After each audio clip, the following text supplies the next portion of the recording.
ఈ బుక్ రాయటంలో 10 మంది అప్పుడు ఉన్నటువంటి లీడర్లందరి యొక్క ఒపీనియన్ సేకరించి వారిని త్రిపురాన వెంకటరత్నం గారిని అడిగాం. ఆ రోజు ఏంటి చెప్తే దీనికి నిష్పక్షపాతంగా పుస్తకం రాసినట్లు అవుతుంది. తప్పకుండానండి అని వారు చెప్పడం జరిగింది. గొప్ప మనసుతో వారు కూడా చెప్పారు. ఆ విధంగా అందరి అభిప్రాయాలను తీసుకొని భారతదేశ చరిత్రలో ఇది జాతీయోద్యమ స్ఫూర్తి ఉన్నటువంటి ఘట్టం.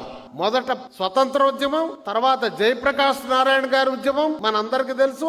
ఆ తర్వాత ఎన్టీ రామారావు గారి ప్రజాస్వామ్య పరిరక్షణ ఉద్యమం. ఆ తర్వాతనే భారతదేశ రాజకీయాల్లో గొప్ప మార్పులు వచ్చినాయి.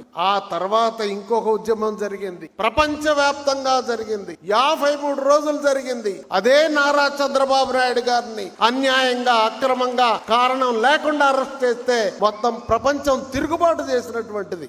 కనుక ఇట్లాంటి చరిత్రాత్మకమైన ఘట్టాలు మనం చరిత్ర తెలుసుకోవాలి, చరిత్ర రాయాలి, చరిత్రని చెప్పాలి, మళ్ళా చెప్పాలి. అది భావితరాలకు తెలియజేస్తే ఇది మార్గదర్శకం అవుతుంది. కనుక ఈ ప్రయత్నం మేము చేయటం జరిగింది. కొంతమంది మిత్రులు మేము ఎన్టీఆర్ లిటరేచర్ కమిటీ పెట్టి బాబు గారి ప్రోత్సాహంతో అడుగడుగున 100వ జయంతి అప్పుడు మొదలు పెట్టాము. అప్పటి నుంచి ఇప్పుడు కార్యక్రమాలు చేస్తూ ఉన్నాం.